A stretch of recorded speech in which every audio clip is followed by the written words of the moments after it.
Good evening, everybody, and welcome to Sports, Politics, and More, episode number 36, right here on the UCY TV network, also available on TuneIn. And we have a lot to discuss tonight, including the whole Anthony Weiner, Hillary Clinton, Huma Abedin mess with the confidential emails being sent and the congressional hearing today. And then we're also going to talk about how Stephen Colbert, his statements are just atrocious and he should probably be fired.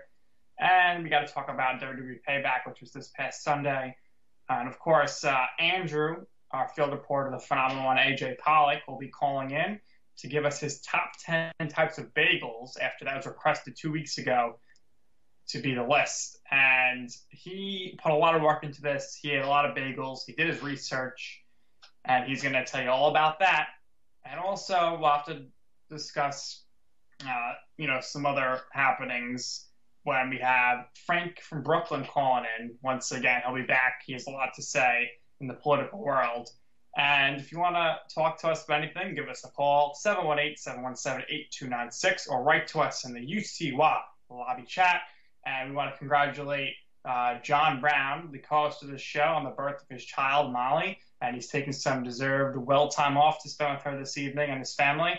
And we look forward to having him back next week. But congratulations to John and the rest of the Brown family, of course. And once again, if you have anything you want to say to us about anything on the show tonight, write to us in the UCY chat, or you can send me a tweet at Nick_Durst. But the first thing we got to discuss right now is the fact that the New York City mayoral campaign trail is starting to heat up. Nicole Malliotakis just joined the race this week.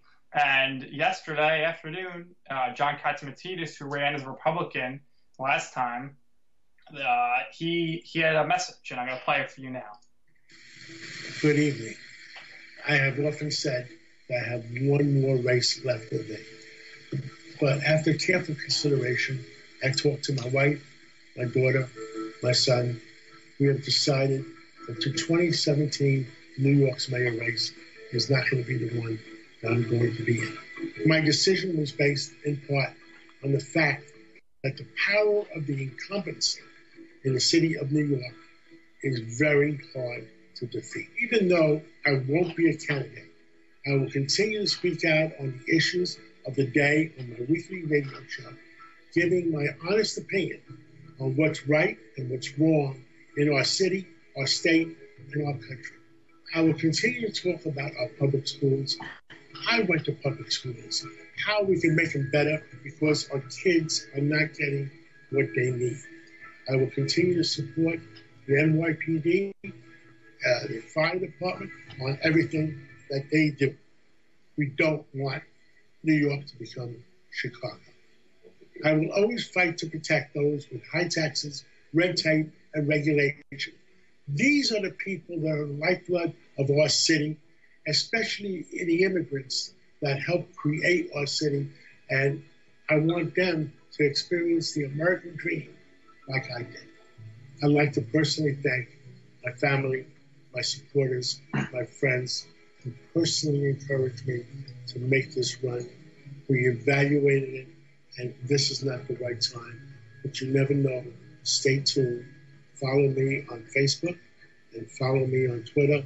You never know what we'll do.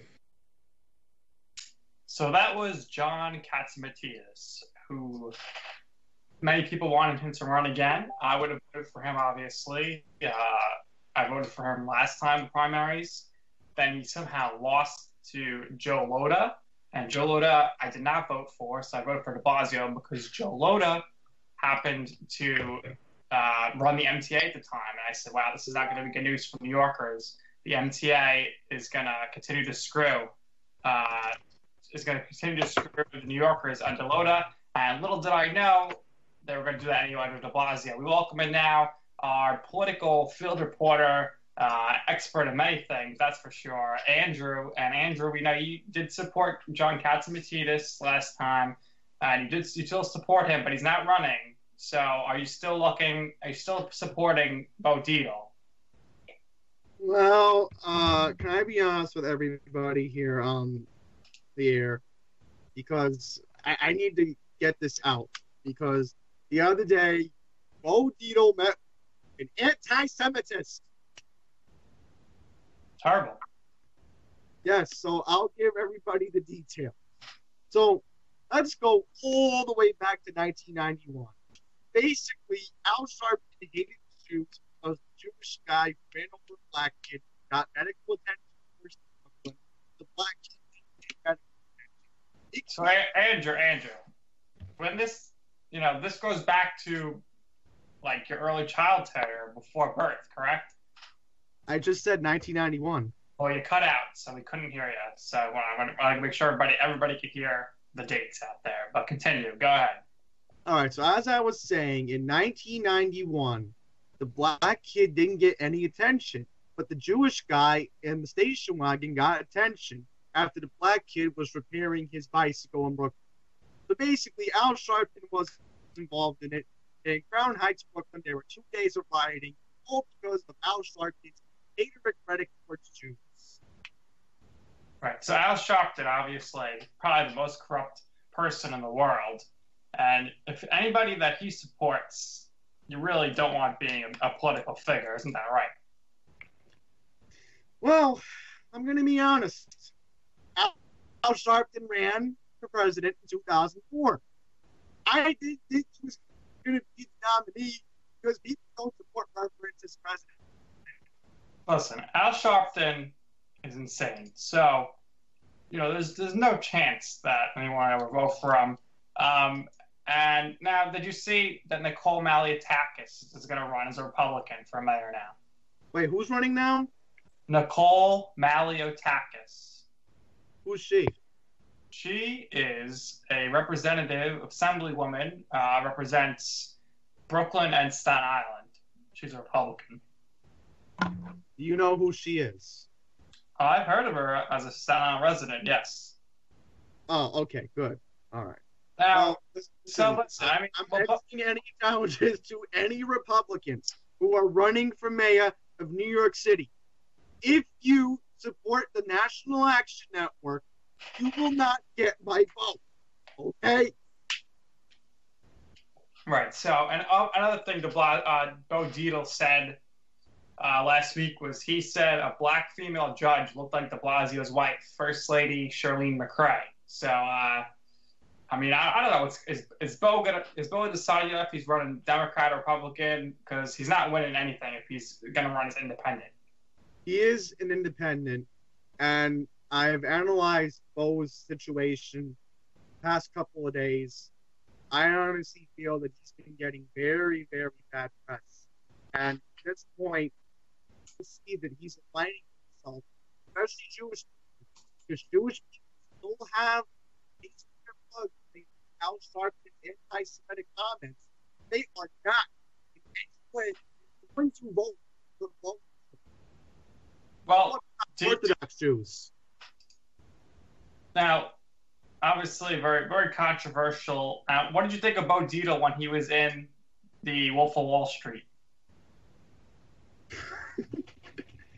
All I thought of him was he's trying to be an Italian gangster. That's all I thought of. Yeah, that's exactly what he was cast as. So, yeah.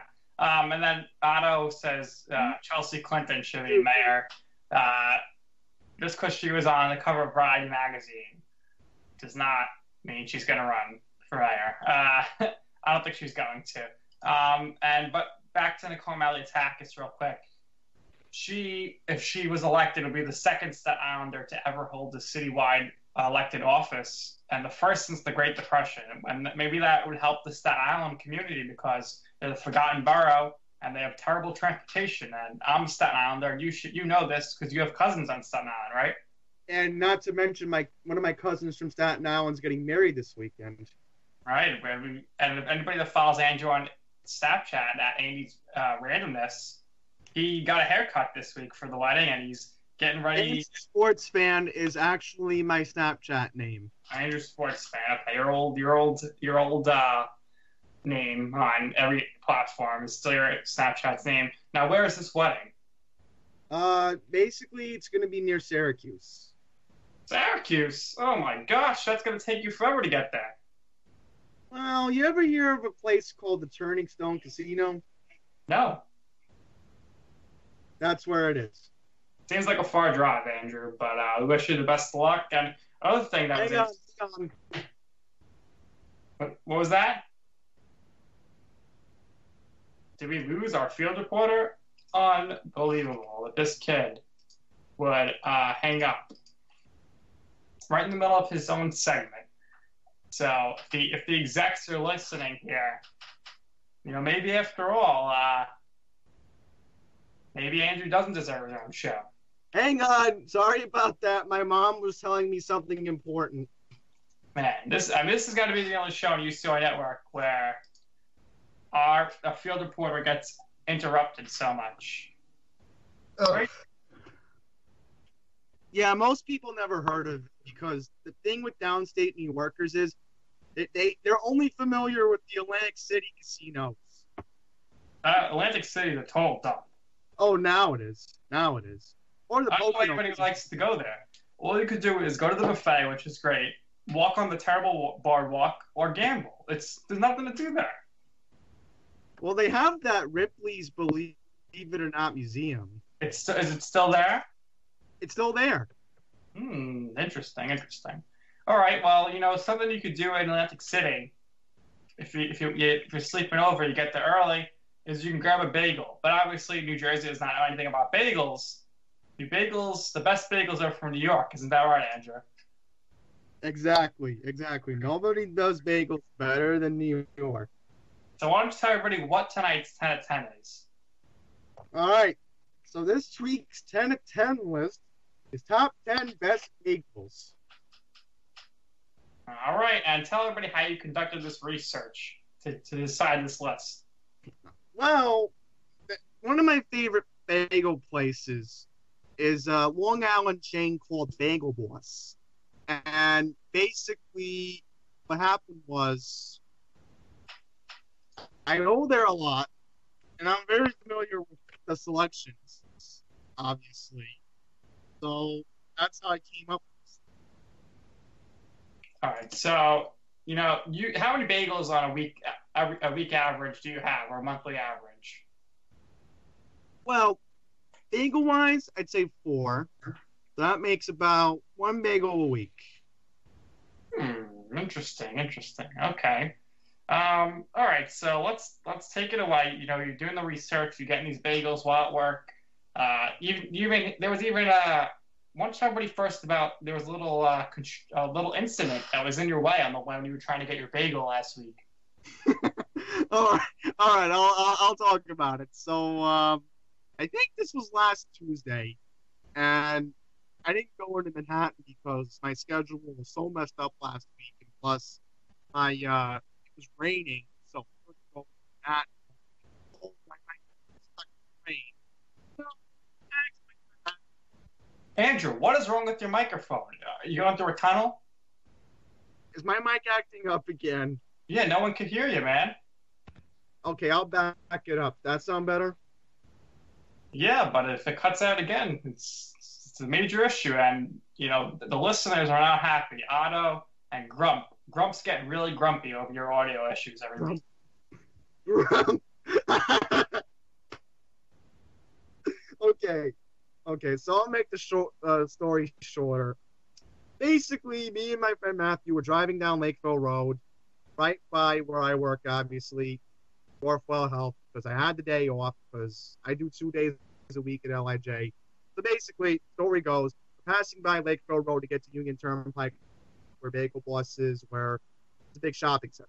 So we're passing by the entrance to LIJ on Lake. And all of a sudden, this car jumps on the median. It was a small, crappy Toyota. And, oh man, you should have seen it. So you were right there on the scene of the crime.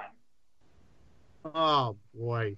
Yeah, basically what was confusing about that was they first called Nassau County Police, right? Because this was, I think, before 11 o'clock in the morning, because my friend dropped off he actually had an appointment in the area. So we're on our way, arguing out, and trying to back on and Central. We come back before noon. The Toyota is still there. And yes, a police department shows up. Wow. The NYPD. How did the NYPD get to Long Island?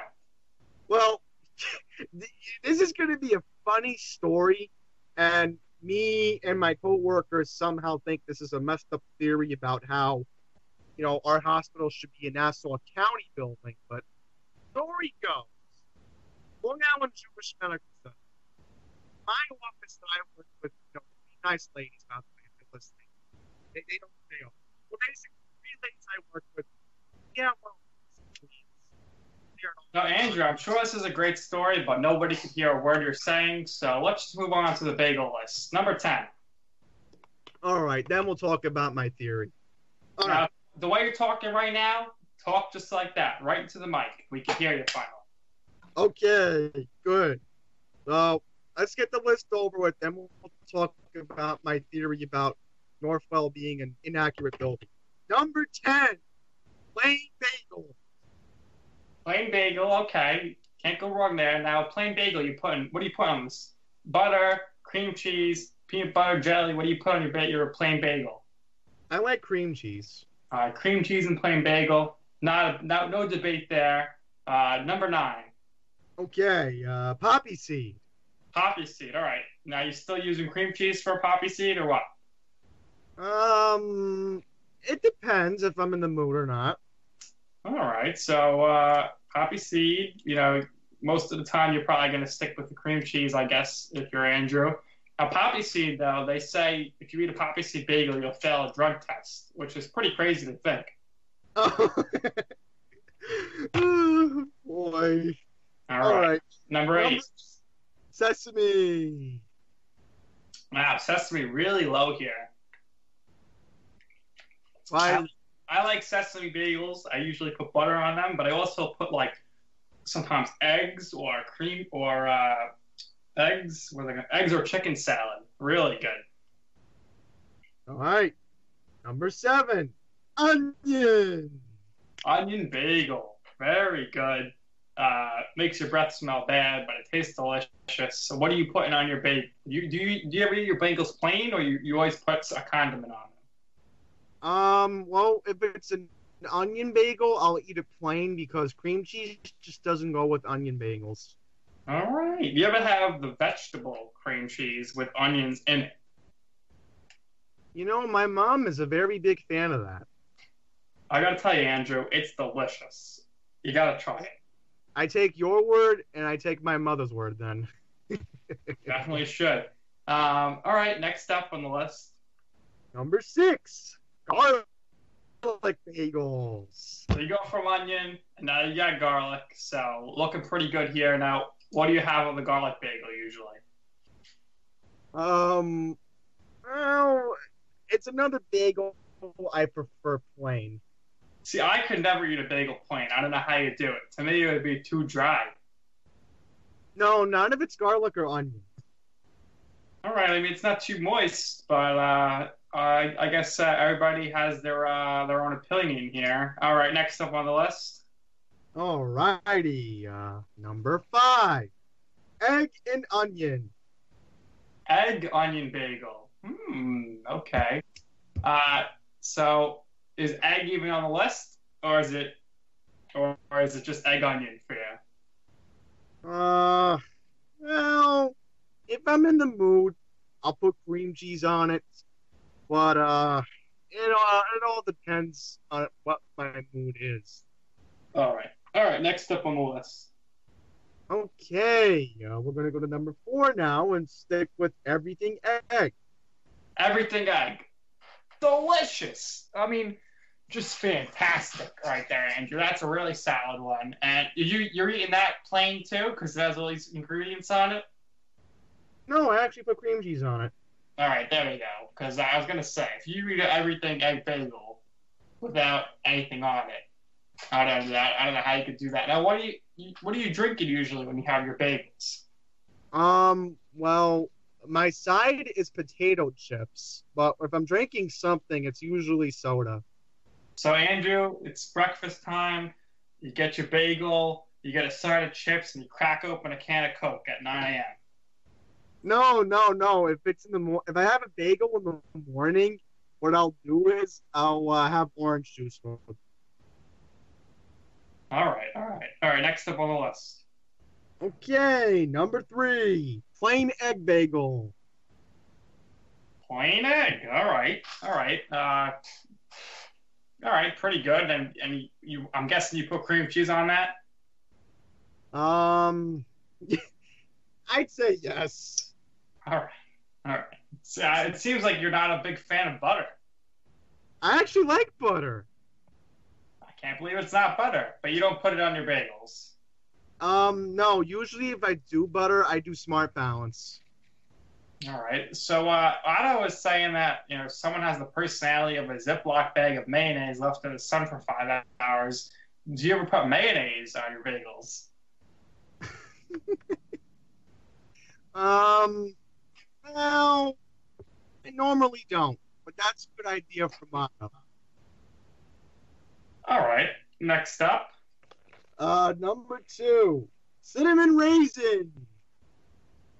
Cinnamon raisin. That's a great one. Great bagel. I always put butter. I'm sure you put cream cheese, though. Oh, yeah. With my cinnamon raisin, I always put cream cheese. Now, Andrew, really important question here. When you get your bagel, do you eat it regular or do you like to toast it?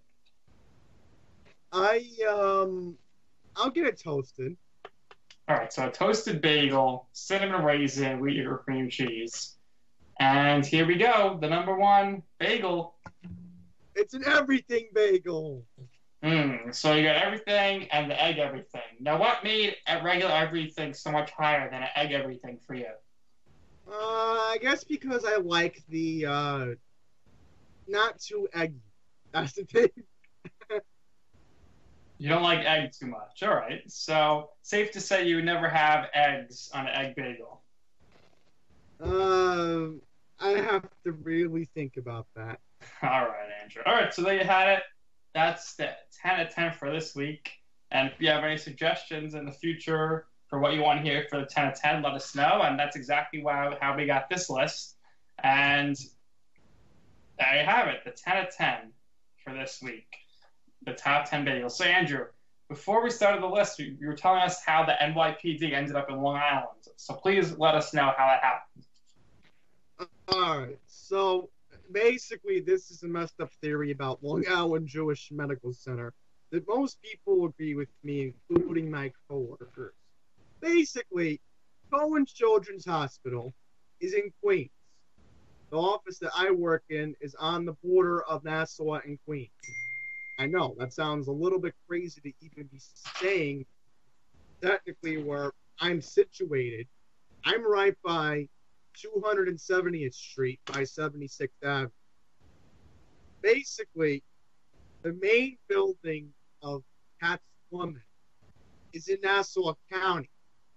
So, the confusing part of the building is, well, if it's a New York City building, why is Nassau County Police being dispatched first, but it should be the NYPD? So it's on the border. That's how the NYPD ended up there? Yeah, that's how they got dispatched. All righty. All right, so there you had it.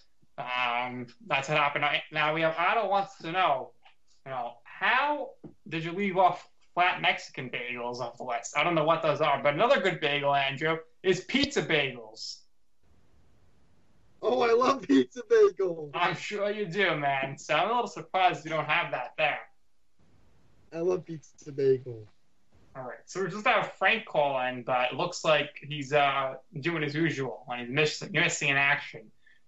So let's talk now. Andrew, WWE Payback was this past Sunday, and now we're heading towards Backlash. And the end of Payback's match between the House of Horror match, or I like to call it the House of Horrible match between Bray Wyatt and Randy Orton. Bray Wyatt won with the help of Jinder Mahal and the Singh brothers. So why don't you let everybody know what exactly happened and, why people should stop thinking of Jinder Mahal as a joke. Well, let's start off with the basis of what happened during the match. That way our listeners can understand. What's that, Andrew? No, I was just saying that, we need to talk about how Randy Orton and Bray Wyatt have been feuding the past, which obviously did not make any sense at all. All right, Andrew, if you're going to talk wrestling, we got to at least be able to hear you, man. All right. Basically, what happened in the past year with Randy Orton and Bray Wyatt, they were in a feud. A very, very poorly scripted feud that didn't even make any sense.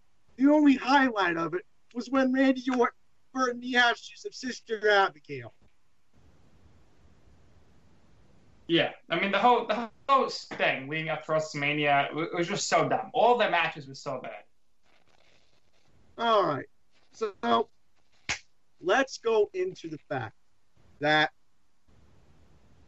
you have this pointless House of Horrors match. Okay, fine. They sound like it's House of Horrors. Okay, so Randy Orton last time. What? Later on, he goes to the ring and he attacks Bray Wyatt. Then makes it ending. Yeah. Oh my gosh, Andrew. All right, we need to get a new microphone for the following week's show. Hang on, I got it on the microphone. Let me try to get it. Okay, so Andrew's talking. Nobody could hear him. Otto was saying that tortillas are flat Mexican bagels. So that brings me any Cinco de Mayo plans for anybody out there? Andrew, you have any Cinco de Mayo plans? No, I do not. Sounds like a wild party. No, I do not have any Cinco de Mayo plans. All right, now this mic seems to be working pretty well. They can hear you. You can hear me better now? Yeah. All right. So, what was I going to say? So Jinder Mahal, his impact in India. Well, I mean, we could go back all the way to 2002, where he actually didn't start in India. He actually is from Canada. His real name is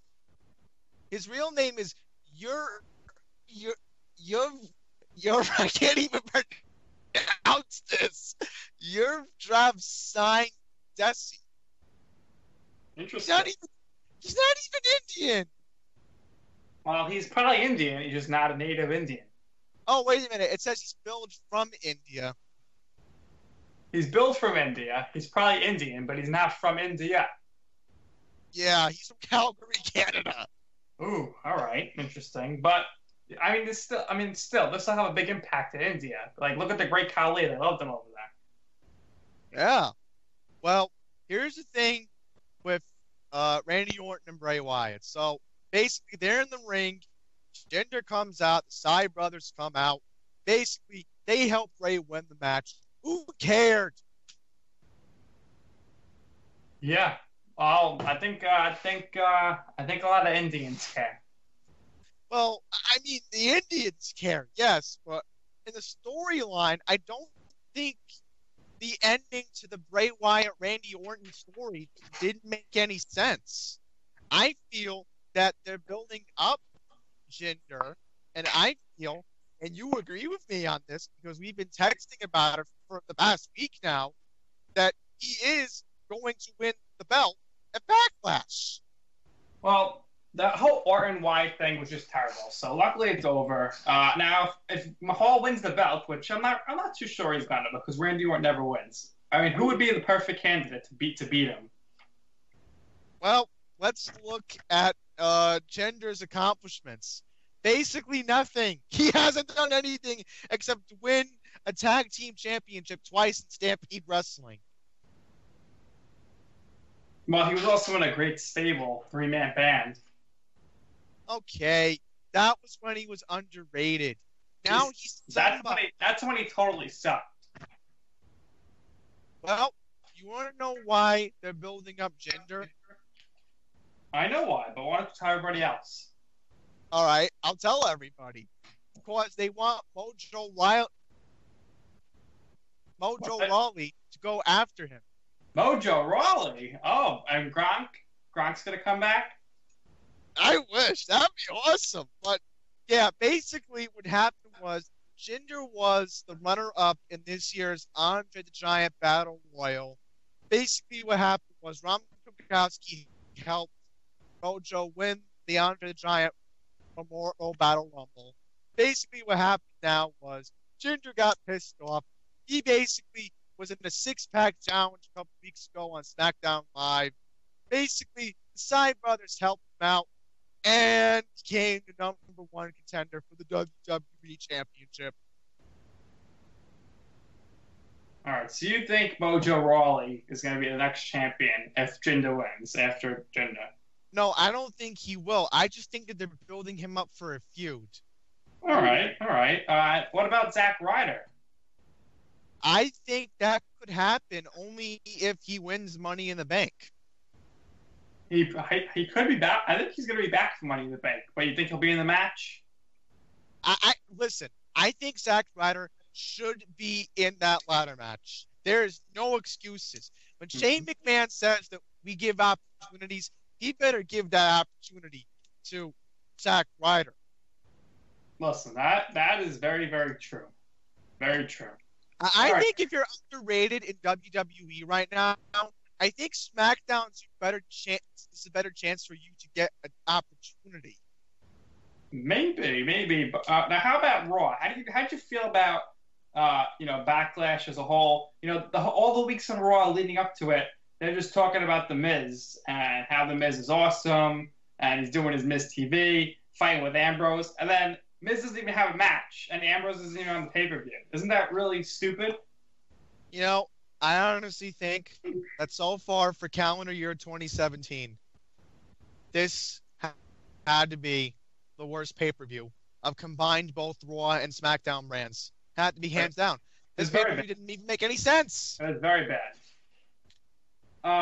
So what'd you think about the main event? The main event. Ooh, well, that's interesting because the main event was Braun Strowman making Roman Reigns bleed. How is that a main event? So you didn't like the match? Well, I'm, upset that Roman was puking blood on pay-per-view. Internal injuries. That's why. So were you happy that Strowman won? Well, I thought he was going to challenge Brock Lesnar, but now that's not going to happen. Well, he said he's not done with Roman, so obviously they're going to have an Extreme Rules match at Extreme Rules. My theory is Roman's going to come back to Raw a week before the pay-per-view, and then they're going to build up into fighting again. Yeah, and what's crazy is that right now WWE's in Rome, and there was a picture out today of, and Strowman was in the picture, and he was in the picture with Roman Reigns, among other people. Did you see this picture? I did not see this photo, no. So I'll tell you who's in it from left to right. If you give me a second here, I'm going to pull it up. And, another thing while I get to this picture here, on the left is Braun Strowman. Next to him is Heath Slater. Then you got Matt Hardy, Curtis Axel, Roman Reigns, and Titus O'Neil all in the same picture. Can you believe it? Oh. Taking a picture together. But here's the thing. I think it's because they all signed to the Titus brand, and Titus could bring everybody together. And you know what they say? When in Rome, do what the Romans do. So, but Titus O'Neil, I mean, him and Apollo Crews are looking pretty good, don't you think? Oh man, I mean, I think since Apollo partnered partnered up with Titus. I think it's helping him. 2-0, and Titus he keeps retweeting me because I'm urging WWE Shop to give us a Titus brand shirt. Oh, listen, I would totally be down to joining the Titus brand in any way. If it's for promotion, I'm all down for that. If I could like a promoter for the brand. So you'd be in the Titus brand. As a promoter, yes. Maybe you could be the manager. I wouldn't mind being one of the managers. What would your catchphrase be? The Titus brand. We are winners. They definitely are winners. I mean, don't you love when Titus and Apollo Crews take those post-match pictures? You know, the thing, don't you see Apollo's facial reactions every time they take a photo together? He seems happy now. Yeah, well, he's starting to get happy. I mean, I hope that he takes his situation not for granted, because I know I wouldn't. Well, hopefully Apollo continues to do well with the Titus brand. Now, Andrew, I know you have to go because it's 8:38, but before you leave, I got to get your opinion on the whole Anthony Weiner, Huma Abedin, Hillary Clinton mess today. You're talking about James Comey testifying at Capitol Hill today? Yeah.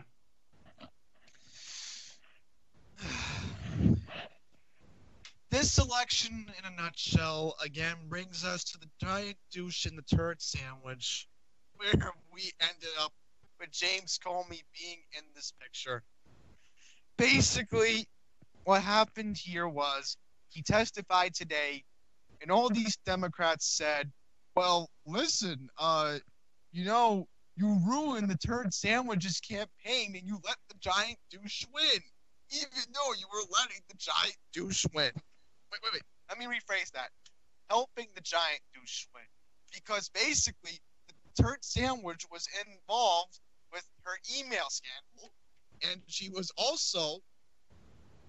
Let me reword this, because I'm just getting crazed up after seeing James Comey on Capitol Hill today.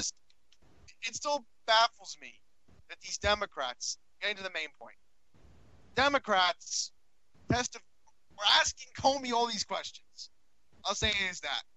And Comey, you could tell every time he was saying something today, those Democrats were pushing his buttons. You were looking at any news outlet today, you could tell that his buttons were being pushed. Yeah, but he told the truth. He had to open the investigation because Huma sent her husband classified emails. So they broke their law. They broke the law. So they're accusing Congressman Weiner of not, receiving these emails, right?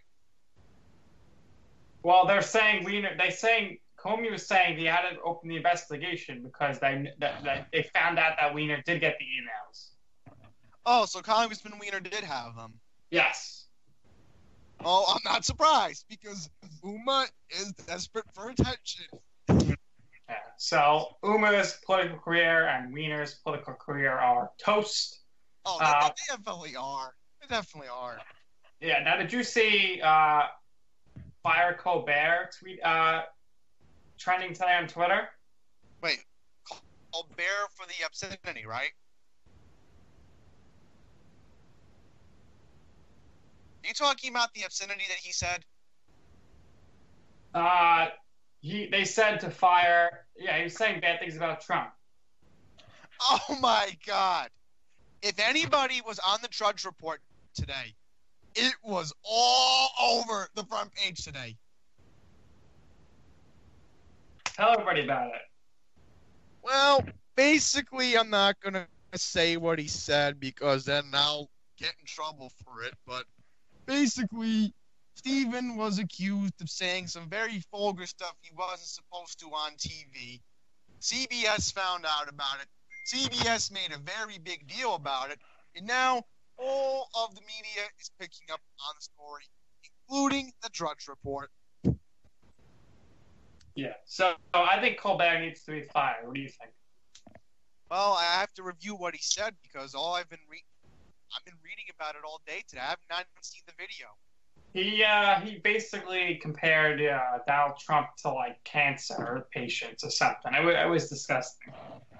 How can you compare Trump to cancer patients? That doesn't make any sense. Yeah, really bad. All right, so I'm gonna play a video now of. But can I be honest? I don't really think I've been affected in Donald Trump's America for some weird reason. Well, you don't like him for some reason now, but I think he's done. I think he's good. I think he's done some good, for the economy and whatnot. I like how he's handling our trade deals. Well, there you go. He's doing what he promised to do. So, Andrew, if you have to hang up, feel free. But here we go. This is a video on someone called Every Joe who made a video as to tell Colbert how to fix his show. So, everyone, take a listen to this short video. Colbert, I've been monitoring your show since you debuted a few months ago. And my verdict? Your show sucks. Even though it's new, it feels dated. You look uncomfortable. The material feels like 50-year-olds telling 40-year-olds what 20-year-olds want to watch.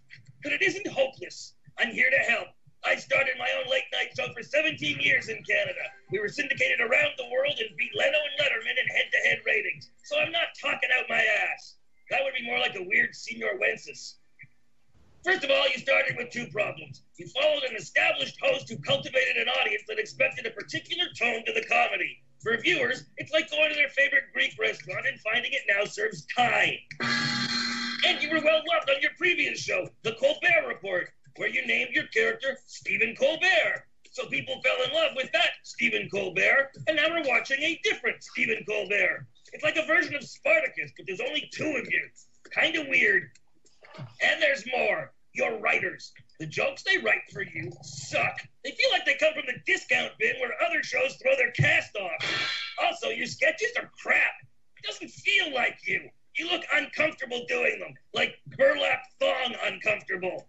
Too much wacky and zany. You don't do wacky and zany. You do smart and focused. Leave wacky and zany to Jimmy Fallon.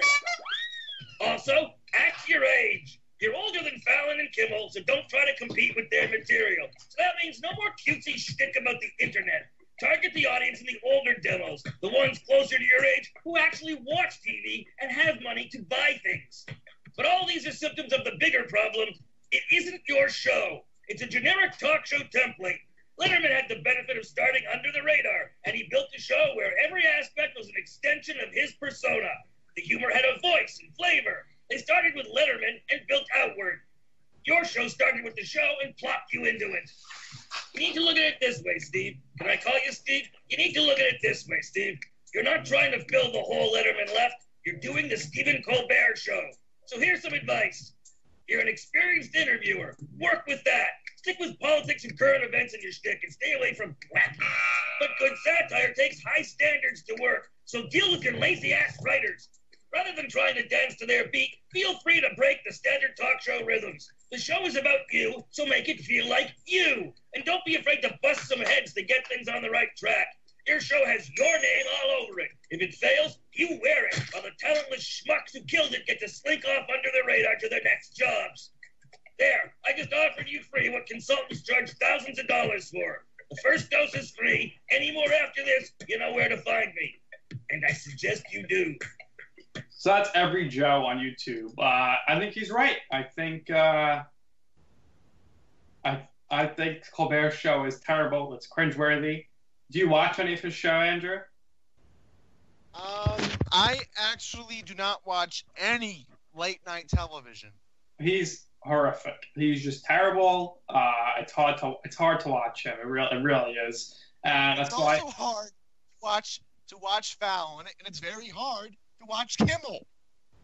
I like Kimmel. I like Fallon.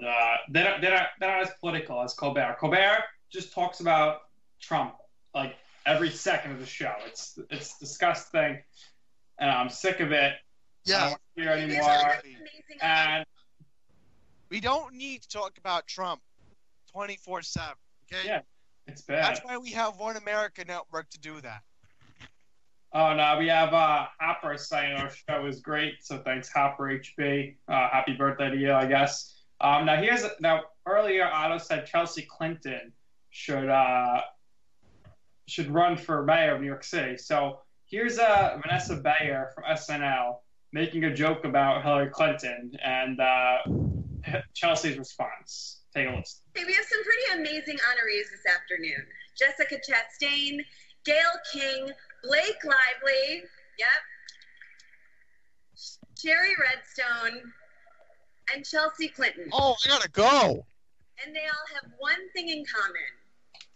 None of their moms are president. All right, Andrew. We'll see you, man. Vanessa, we may be able to say in this room today that no one's mother is currently president, but someday someone's will be. Thank you very much. So, I don't know. That was her response to a joke or something. And now a lot of people laughed at the idea of Trump becoming president, and, you know, they obviously were wrong. So here's a compilation of the best idiots on TV saying he had no shot. Trump, just last week, he confirmed to the National Review that he is again considering a run in 2016. Do it.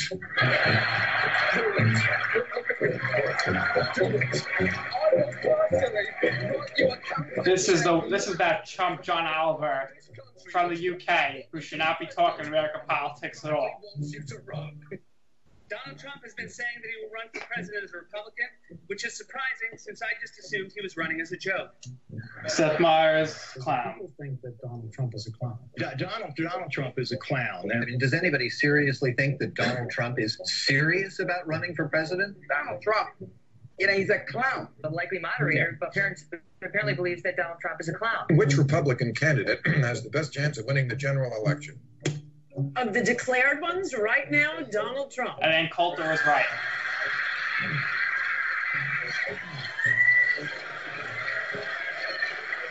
President Obama will go down as perhaps the worst president in the history of the United States! Exclamation point at real Donald Trump. At real Donald Trump. At least I will go down as a president.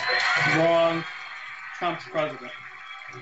So basically, this is the beginning of the end for Trump. The beginning of the end. Beginning of the end? This is probably starting of the beginning of the end for Donald Trump. Donald, you're not going to be able to insult your way to the presidency. The strongest person usually isn't the loudest one in the room. So right now we have Hillary's about 75 or 80% favorite with different versions of the forecast you can look at. Poll has Hillary Clinton up by double digits nationally, 12 points, 15 to 38 in four-way race. Clinton leading in Florida, Clinton leading in North Carolina, Clinton leading in Ohio, Clinton leading in Nevada. I could go on and on and on. I continue to believe Mr.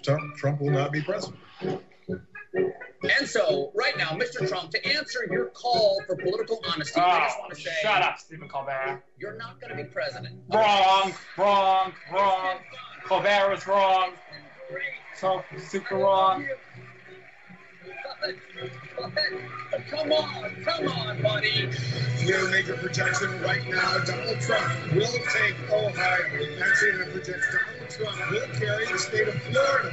Huge win for Donald Trump. Donald Trump, while we project, will win in Kentucky, in Indiana, with its 11 electoral votes. West Virginia, Oklahoma, Tennessee, Mississippi, South Carolina, Alabama, North Dakota, with its 3 electoral votes, and South Dakota, Texas, Arkansas, Louisiana, the state of Montana, North Carolina, Georgia, Iowa, Utah, Wisconsin, Arizona, Kansas, with its 6 electoral votes, Nebraska with its 5 electoral votes, and Wyoming with its 3 electoral votes. Sorry to keep you waiting. Complicated business. A lot of people have laughed at me over the years. Now they're not laughing so much, I'll tell you. Haha, so they have it, a bunch of idiots, total clowns. And here's some mass hysteria reaction from some of those celebrities who thought they were political experts and wanted to have Trump lose and thought he would. You know, today has been a crazy day. Some people are sad, some people are scared and nervous. My job is to come out here every night and try to make you laugh and take your mind off of things for a while. So I hope that no matter how you're feeling, you can turn on the Tonight Show and we'll be here to spread some joy and put a smile on your face. That's what we try to do. I mean, we can't. There's no way around it. This is what it feels like when America is made great again. I was wondering, and I was really hoping it would feel better because this. Now, if you're like me, the implications of this have been hitting you in waves. 1 minute you're numb, and the next minute you realise that Donald Trump, this man, will soon have access to the nuclear codes. It was a rough night for everybody, I think. People were worried. The people are worried. Okay, he's the president. Now what? And I guess the message that I want to spread out to other women is exactly what you're saying. Is not to give up. Sorry, I hate crying. What are you gonna give up about? I don't understand. Not to give up because this is so important, and it's easy to say throw in the towel and that we're gonna leave. Stop it. Anybody but Donald Trump. Perez Hilton. Oh yeah. We are not going to be okay. You are this close to handing Trump ultimate power on this planet. Are you insane? You pathetic losers. Do I have to tell them? How everyone voted for Trump for that loser, according to that guy. And I do want to say that I've been very vocal for my support for Halle Virus, all choked up. Heavily supported Bernie, heavily supported Hillary. And I still think that in her lifetime she deserves. Who would vote for someone that Miley Cyrus told you to vote for? I mean, she don't know anything.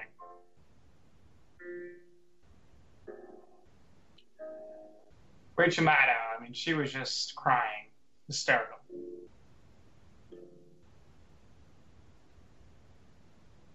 These people are just the people have sad. spoken. Donald Trump will be the next president, the 45th president of the United States. And it will be up to him to set up a team that he thinks will serve him well and reflect his policies. And those who didn't vote for him have to recognize that that's how democracy works. That's how this system operates. So there you have it, courtesy of Mark Dice on YouTube. And yes, this is a democracy. America voted, and we'll see what happens. Let things play out. Everyone's freaking out over 100 days. It's only 100 days. Relax. Last obstacles the Congress right now. Things will get done. They just take some time. And now here's our Rachel Maddow, who is so cheery, and then she lost her smirk. She lost her spirit. You say that Donald Trump has the best day in the entire world, completely outperforms expectations, and he wins all of the toss-up states. He wins all 5 of those states, plus that electoral college vote in Maine that he's after. If he wins all of the toss-ups, which would be insane because nobody wins all of the toss-up states, even if Donald Trump did win all of the toss-up states, he would still lose. And she was wrong. Hot off the presses, we are breaking this news right here, right now. You're going to think I'm kidding, but the presidential race appears to be tied in South Carolina. Yes, I said South Carolina, not North Carolina. Right now, the state of South Carolina has gone Republican. And this is a Democratic polling firm, but this is a real polling firm. This is legit methodology. And they are finding a tie in presidential politics in South Carolina. No Democrat has carried South Carolina in the presidential since Jimmy Carter. Right now, the state of South Carolina has gone Republican. 4 polls that have Clinton up by more than 10 points, or at least 10 points. Her lead is reaching levels we just didn't see in the past few campaigns. Take Ohio. Florida, Iowa, Ohio, Nevada, Georgia. CNN now projects that Donald Trump will carry the state of Georgia. And this is a Democratic polling firm, but this is a real polling firm. This is legit methodology. To say Kristen Welker standing by at Clinton headquarters to talk to us. Kristen, am I correct that we're going to hear from John Podesta soon from the podium? Well, here's what we know, Brian. He is headed over here. What's significant about that is that the Clinton campaign has largely gone dark for well over an hour now. A number of people have left in tears. there is stunned disbelief as these results as they come in. Earlier in the evening, they were looking for any sign that there was a potential path forward. When the result of Nevada, for example, came in, the crowd burst into cheers. But now, really, it's just silence as they listen to the music playing and await to hear what happens next, Brian. And there is how so many Hillary Clinton supporters are reacting in that way. It's an interesting decision by the campaign to come out and say, go home, we're not going to say anything else tonight. I mean, it's true that there are 5 races that are either too close or too early to call. For Donald Trump this evening, 228, 209.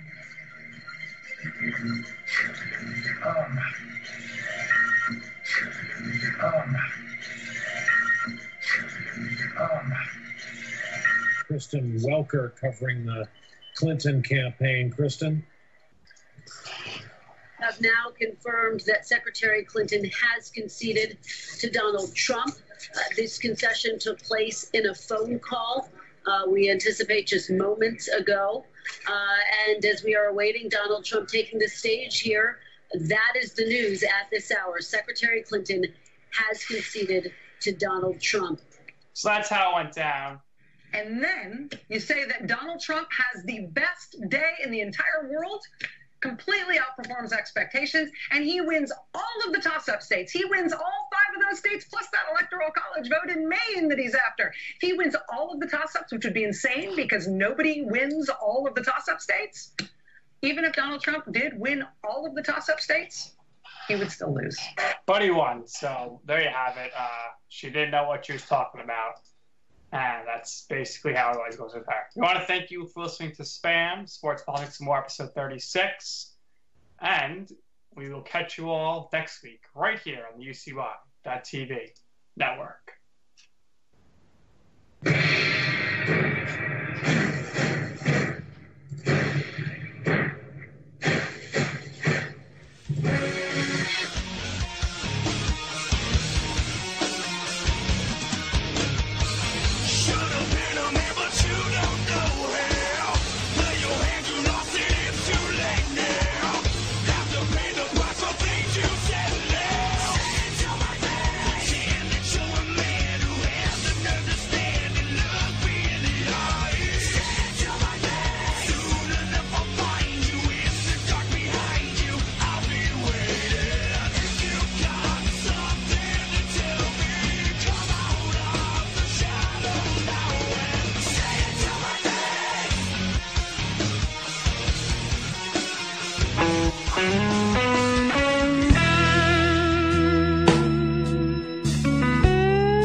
This is Ozzy Skateboard, and you're listening to UCY.TV.